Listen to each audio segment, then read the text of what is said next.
Again, this video here is going to be going over the ESC board.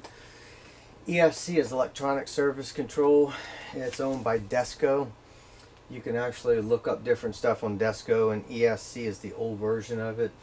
We're going to go over everything that we do as far as dispatching is concerned. We're going to get into pretty much everything I'm wanting somebody brand new coming in to learn about ESC, about my company, where to go with the mouse, moving things around, how does the board actually work, what are the girls doing in the office on a regular basis to get jobs done, where are things placed at. We're going over everything. We're going to start here with our service board.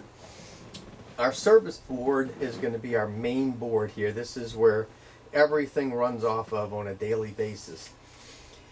If you look at the columns here, going across the top right here in tan, beige, you have this column here, which is going to be the unassigned column. Then you got Eric, Glenn, then you got my technicians. Glenn is a salesman. Myself would be considered a salesman. Matt, Nicholas, Christian, Gage, Mitch, Iron, and then as we're going out to the side over here, you got Ahmad and Chris. So Chris will be a service technician. Ahmad right now is a helper. He will eventually, hopefully, be a PMA guy. Iron does a whole bunch of stuff for me. Mitch is a PMA guy. Gage is a service tech. Christian's a service tech and PMA guy. Nicholas and Matt both service techs. Everything that is underneath the unassigned column here, you'll see a whole bunch of different colors.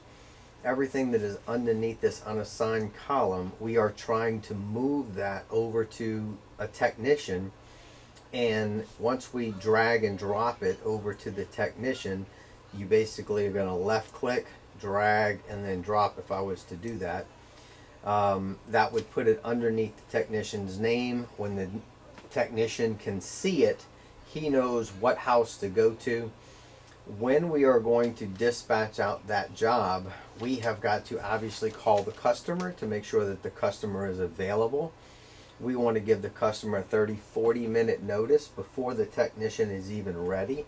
So if I send the technician to a job right this minute and he's heading there to that job, I should have already pre-called that customer, verified that they're home, so that the technician doesn't make a dry run. Once that technician is heading to that job, now I need to get his next job ready. Now, I don't know if he's going to be 2 hours, 1 hour, 10 hours, or 6 hours, or 30 minutes on this particular job he's going to. The reason I don't know that is because I have no clue what he's going to run into when he gets there. So, he's heading to this job, and then from there, we call the next customer where we believe we're going to send him next, and we say, hey, Mr. James, I just want to let you know you're next on the board, but I do not know when it's going to be. I don't know if it's going to be an hour, 2 hours, 3 hours, or 4 hours. I just want to let you know you're next on the board. I'm going to be calling you, so please, be around the phone whenever I call so that I know that I can send the technician there. Are you going to be available? How much time do you need to get home? Are you home? Are you going anywhere? Do you need to pick up your kids from school or daycare, or what do you need to do, and at what times are you doing that? Any information they give you about what time they will be there, not be there, pick up kids, all of that goes in the notes of that dispatch at the bottom down here, so that when it is time to call that customer back and say, okay, my technician's heading your way, 1, they answer the phone, 2, they know that they're expecting your call, 3, you're calling them within that time period that they're available. So if they tell you between 3 and 4, I have to go pick up my kids and bring them to daycare and this, that, and the other thing, they're not available. So if you call them at 2:30 and send a technician over there, and the technician gets there at 3 o'clock, what good did you do? He can't do anything because the customer's not going to be there for another hour. So you wasted the technician's time. You wasted my money. Now the customer is going to be mad because he's not going to sit around and wait for an hour. Now you have to find somebody else home, send them to another job that may be who knows where it is, We may not get back to that customer again for that night. So you really screw it up if you don't pay attention to what you're doing and stay ahead of the technicians, okay? If I go over some of these dispatches that are on the board here, if it is a white color like this one right here, now when I click on this one time, it brings that customer's information up down at the bottom down here. So at the bottom they have what's called a dispatch number. Every time we create a new dispatch, there is a new dispatch number. The customer number as well. Every customer number is a specific number for that particular customer. So in the computer, I have 20 rental properties. So I have a specific number for me, and then for every one of my rental properties, a whole new customer number depending upon when it was put in.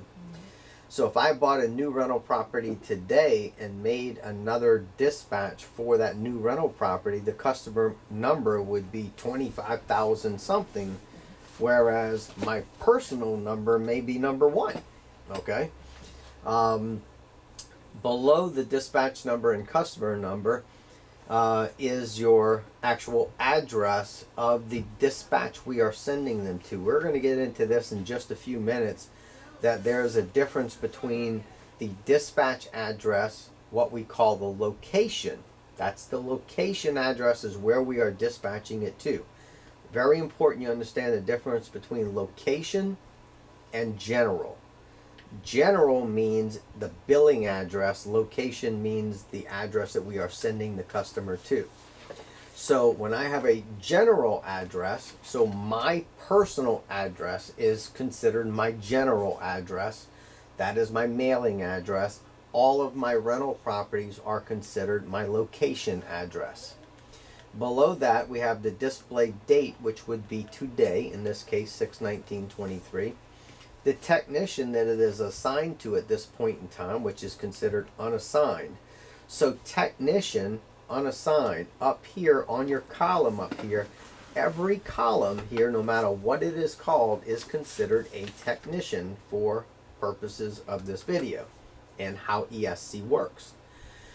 So unassigned is a technician. Eric is a technician, Glenn is a technician, Matt's a technician, and on. On the left side, pending jobs is a technician. 3, 5, and 10-year labor is a technician. Parts ordered is a technician. So that is the column that you are moving from, say, unassigned over to Matt. You drag and drop it to another technician.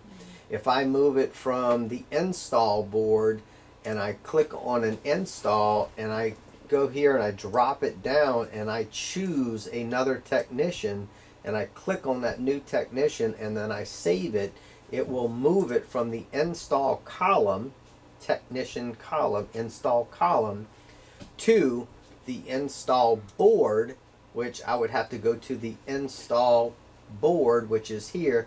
Here's my board and this is service. Then I drop down to install, I click on it, and now I am on the install board. So there are several different boards we are going to go over. The install board has all of the installers on it. So these are the names of, at this current time, the installers who work for me. Posy, Patrick, Devin, Tyler, Evan, Iron, Doug. All these guys are existing installers for me. So if I go back to the service board and I have an install that needs to be done in the morning time, and let's just say Posy and Patrick are going to go to that install, I would double click, left hand double click, I would double click that particular dispatch, and right here you have general, which is the first tab, schedule is the second tab. The technician is install. I would change that to Posy. Boom, right there. I'm not going to do it, but I would click Posy, which would then put it under his name. Then I would do add technician, and then if I hit add technician, I can choose any technician here. And if I choose it, let's just put Nicholas on it, close it. Now Nicholas is now a technician on that job if I save this. I come back to it, I hit delete technician. That takes what I just did off. I already have it back on install, so I haven't changed anything. If you look at the billing address on here, it says Complete Care Plus Comfort Shield, and location is Complete Care Comfort Shield. Billing address is 650 Missouri Avenue, Jeffersonville, Indiana. Whereas the actual address we are going to do this job at is 109 Pie Street in Belchase. Okay? So it's very important that we have our location address correct and our billing address correct. I go back, so everything that you open up is on this blue line. So if I go back to a dispatch we were looking at earlier, that dispatch is still open. Do you want to save it? Yes, I want to save it. The dispatch we're on right now is open. Qualify is open. I can close qualify. EDB, that is the actual board that we are on right now. So if I close the dispatch that we just opened to play with, I can hit X over here on the blue line and it closes it. Do you wish to save it? Yes. No harm, no foul. I didn't change anything. If I would have added a technician and changed the technician from install to Posy and Patrick, it would disappear off the install board and move over to or underneath Patrick and Posy. So they are on the install board, so I would have to switch boards. This is my service board, and I would have to then switch to the install board, and then underneath Posy and underneath Patrick would also be that dispatch. Okay. When they are headed to that job, they can right click on that, on their phone, they would change it from pending to working on the job, which is what they have right now with the job they're on. They have it working on there. Okay.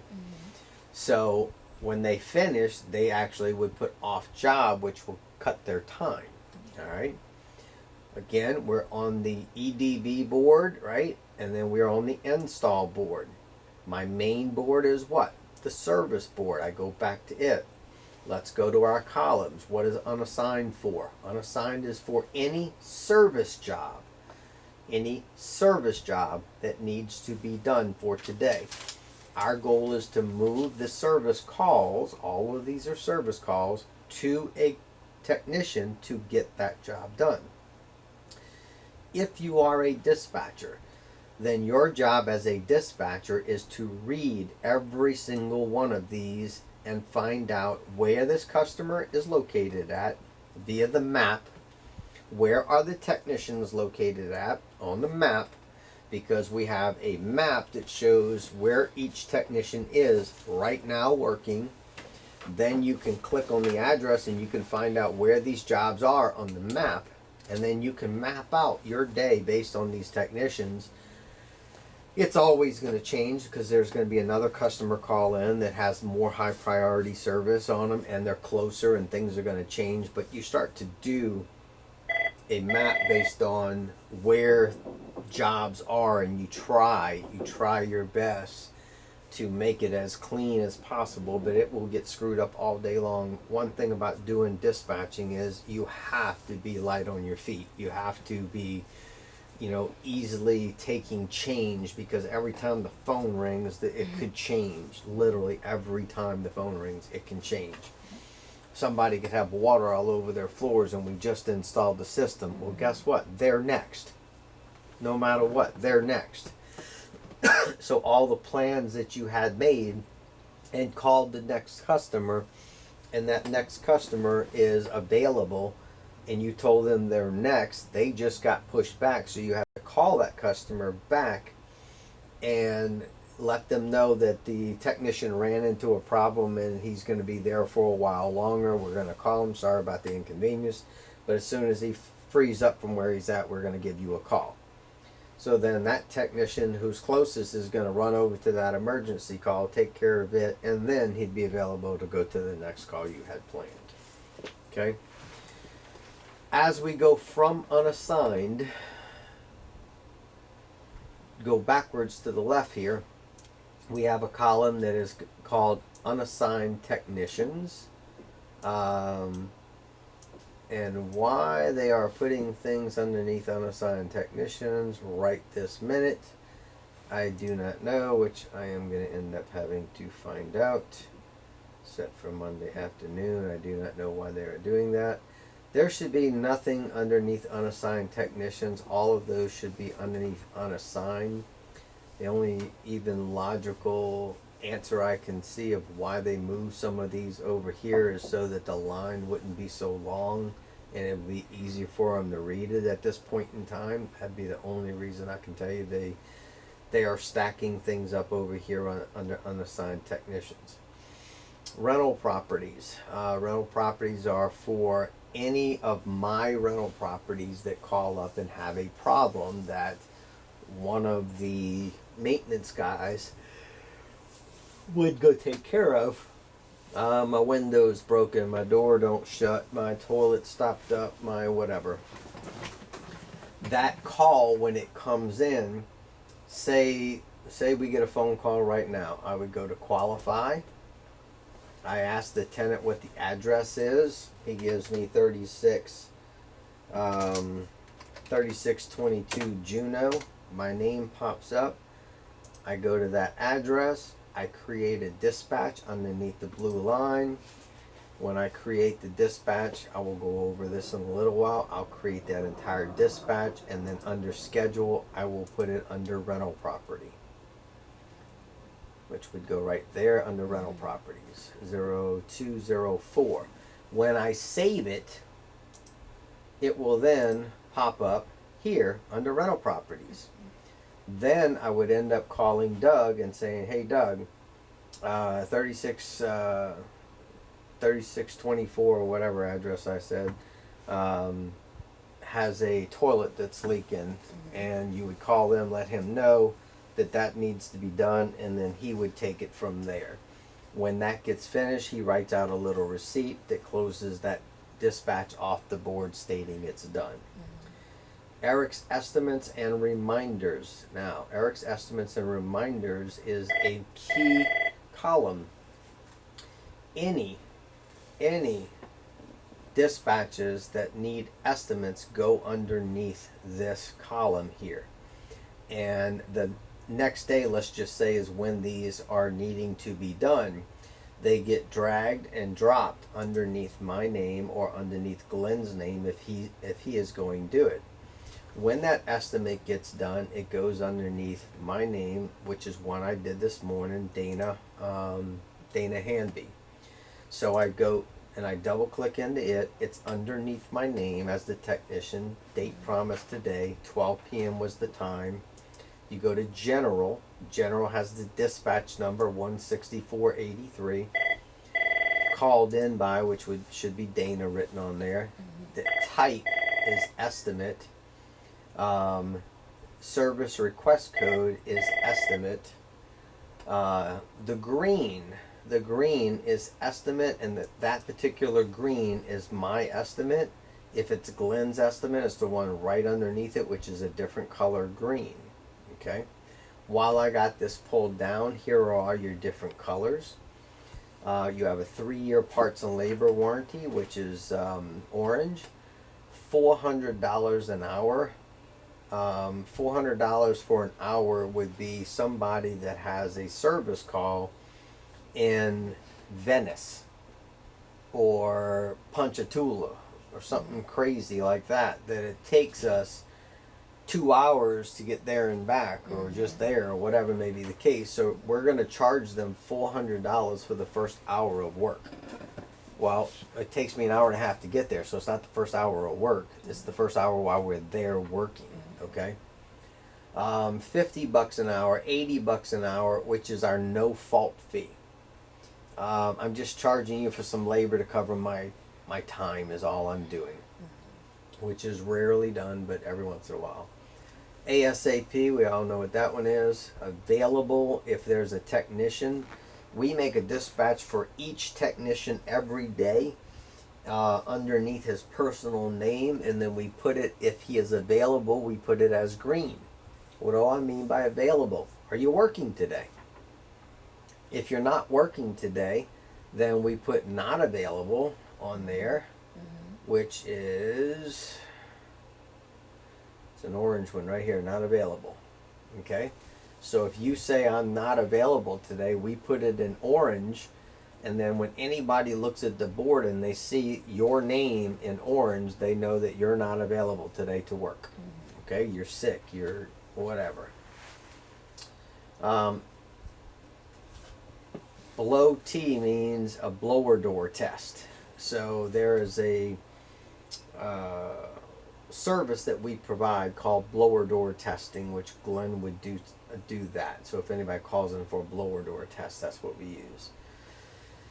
CHKCL, check clean, which is purple. If they want to get a check and clean done, there you go, it's purple. Delete.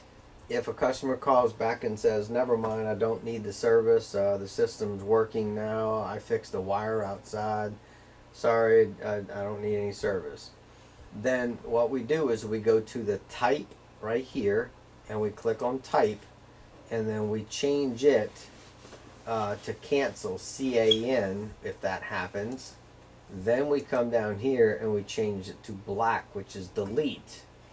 Then we end up going into schedule, and we schedule it, and we can just move it over to Eric's estimates, and I know there's a black one sitting there, and then I'll read it and see that there's a black one. But in your notes in general, you would have to put on here, customer called, fixed it himself, does not need service.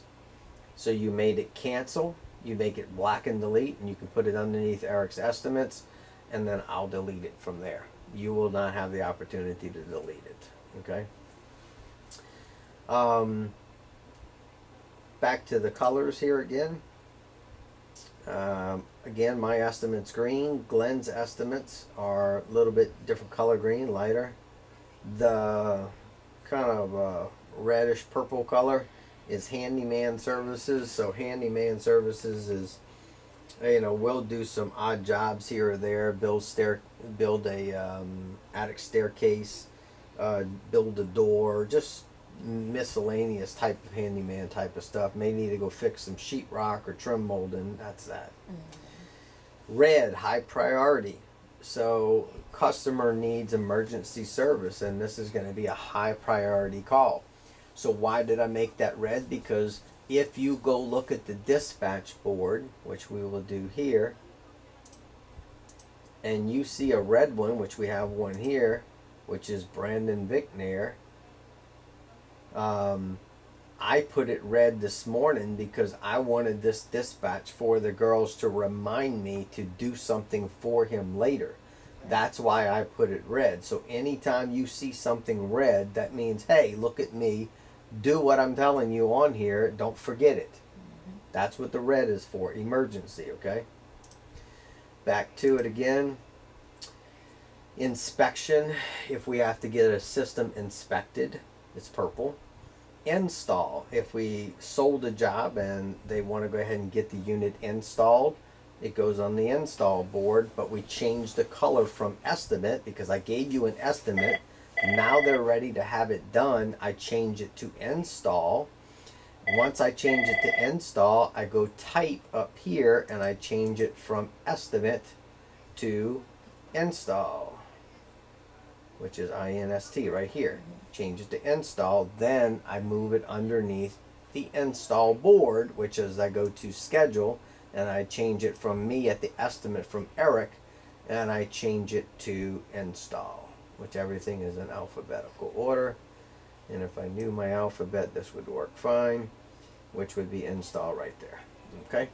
Then I click that, and now when I save it, it will go to the install board on today.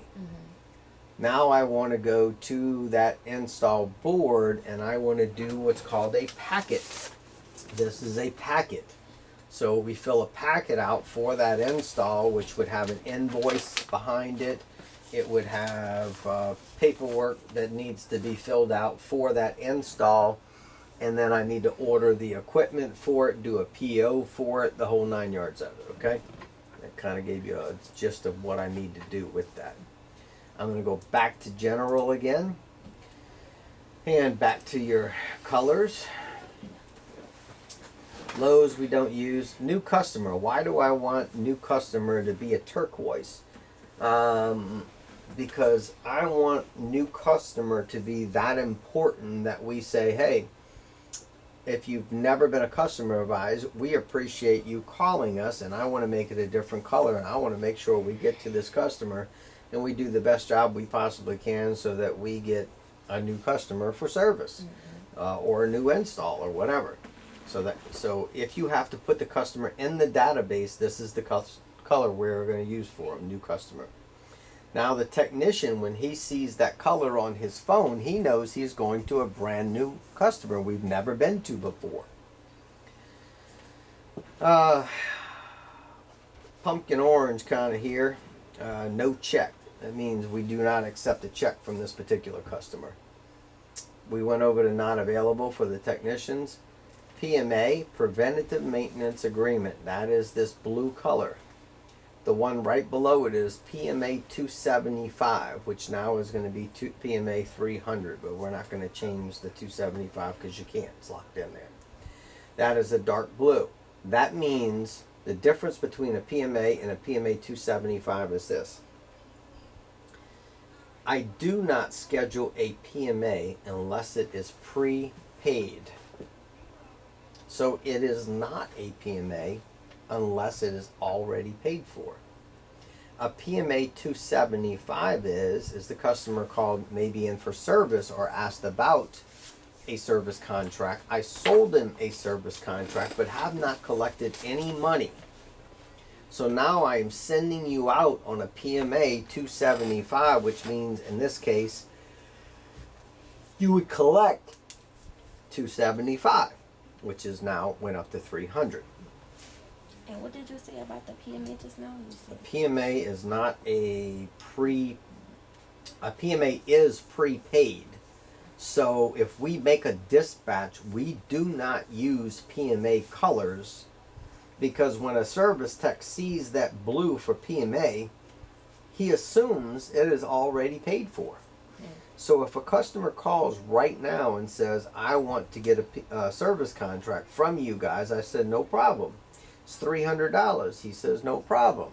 I make a dispatch out and I will use the PMA 275, and in the notes I would put customers paying $300 with credit card, and we charge a 3% on the credit card.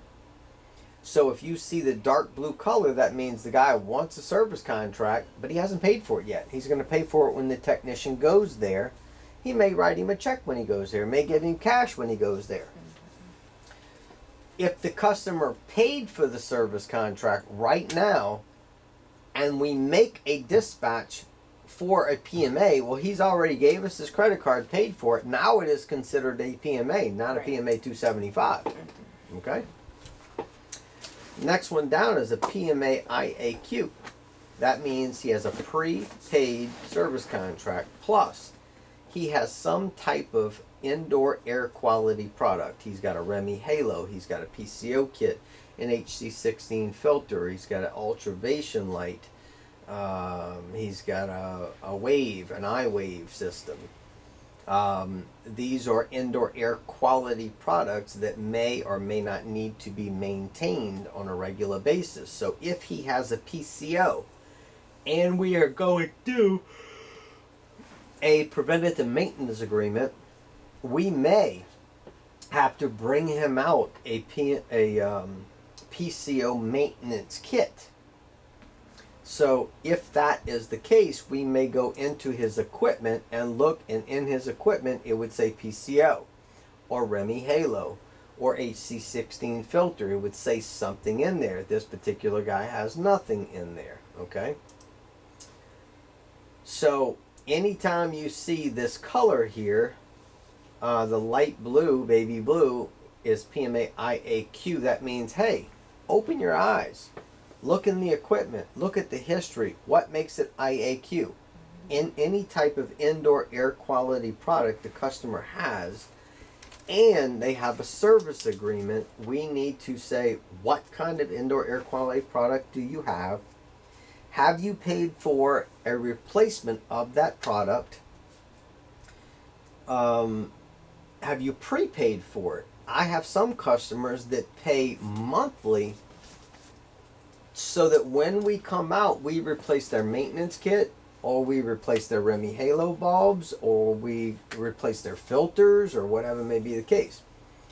So as a dispatcher, and you see PMA IAQ, you have to go, okay, wait, stop. What type of indoor air quality product does this customer have?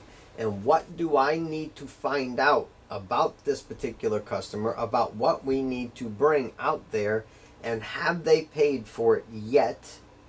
Or are they going to pay for it when they get there?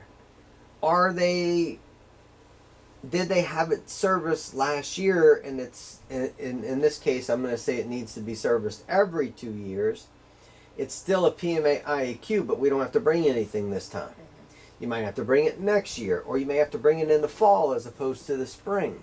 So you have to do your research in order to find out what makes it an IAQ, PMA IAQ, and what is paid for and what's not.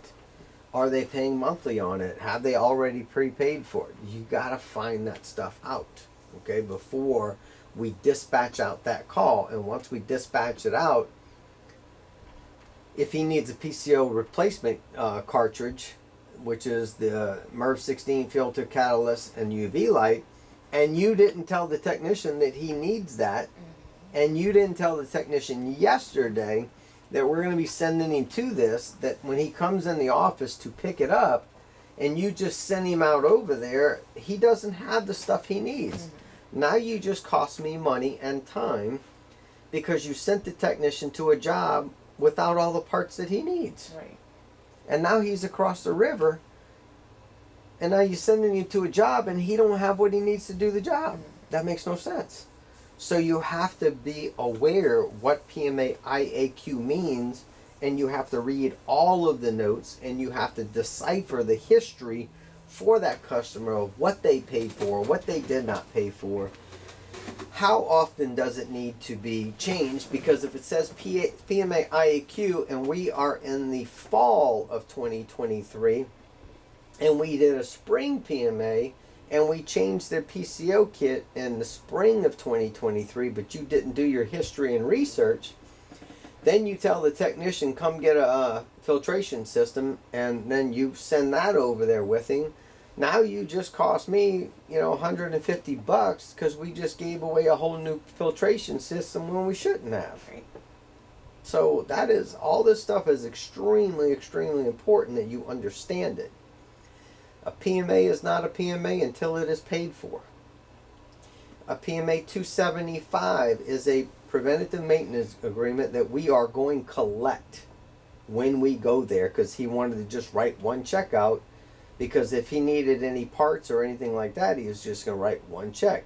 Well, it's not $275 anymore, it's $300.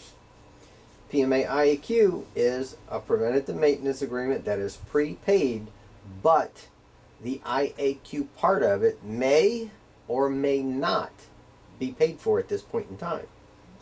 Research, research, research, research, research.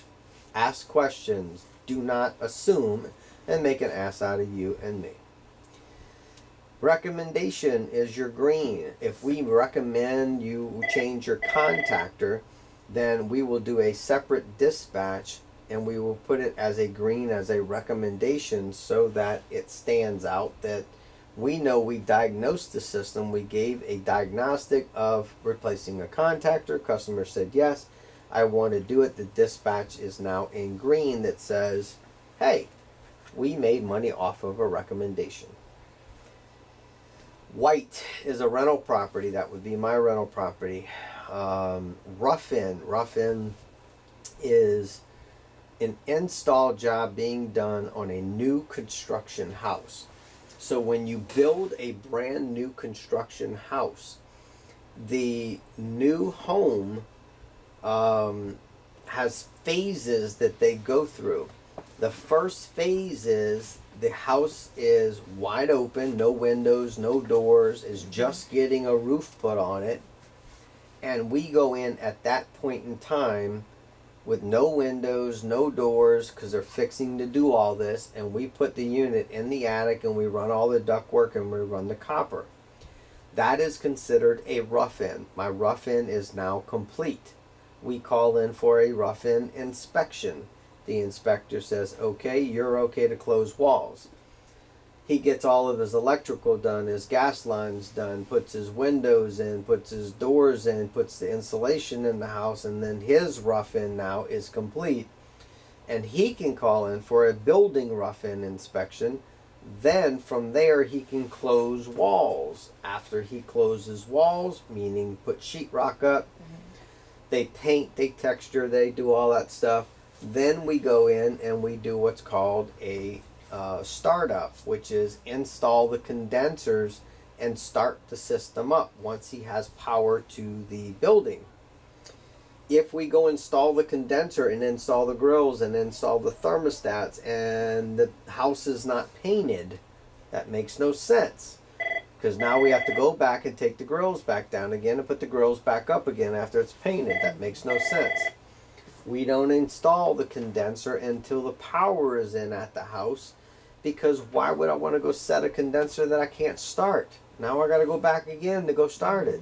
So we wait for them to have power, and then we go and install the condenser and the grills and the thermostat. And even if it's temporary power, now I can install everything, start the unit up. They can run the unit now in order to put the floors in the house and keep the house cool and good to go.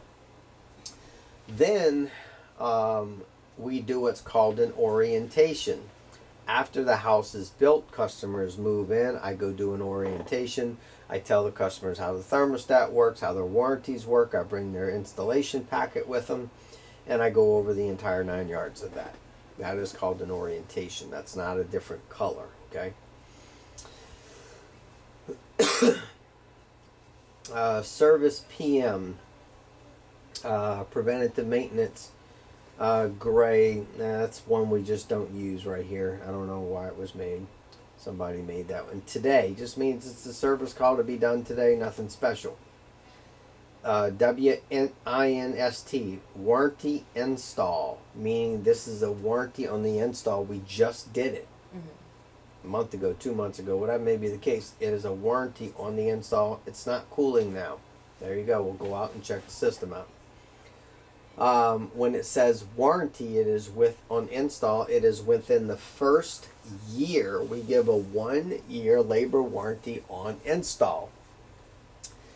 After the first year, we will charge a service fee to go out and check to see what is wrong with the system. And if you have a 3-year parts and labor warranty and we find you have a bad fan motor after 18 months or whatever, we would then do a dispatch that would be under 3-year parts and labor warranty. But the original dispatch would be under today, because it's just a service call, and the parts and the labor are under warranty after we diagnose it, which is, again, warranty yellow install if it is within the first year of date of installation. After date of installation, 1 year, we charge a service fee to diagnose it. If they have a 3-year labor warranty and they have a fan motor go bad, a circuit board go bad, then we create that dispatch, because we have to go get the part, and then we change it into a 3-year parts and labor warranty, and the parts and labor warranty will cover the cost. WPNL, warranty parts plus labor. It's not an and, it's WP plus L plus labor. Warranty parts plus labor means the parts are under warranty, but the labor is not. Okay? So they still have to pay like the service fee. They're going to pay the service fee, and they're going to pay for all the labor. Okay. But the part itself is under warranty. Okay.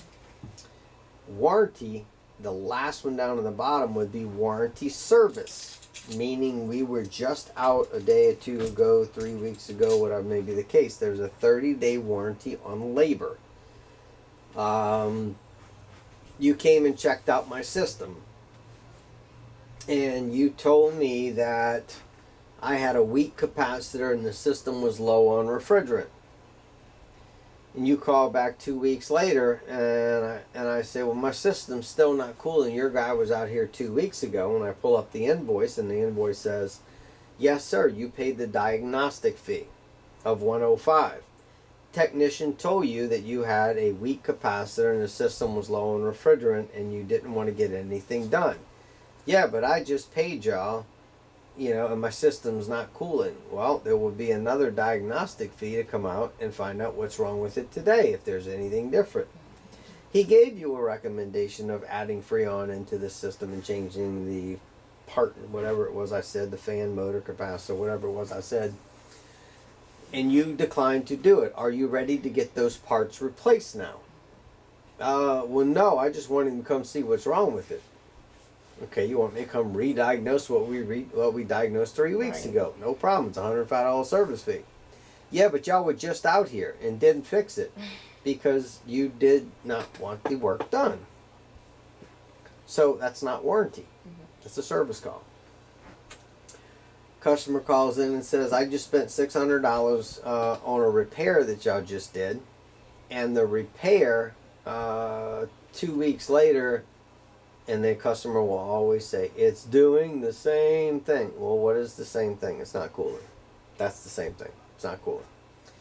Now, if we were out there 2 weeks ago, it may be a warranty, meaning warranty and service. We diagnosed it. We spent $500 to repair it. It's working now. 2 weeks later, it's not.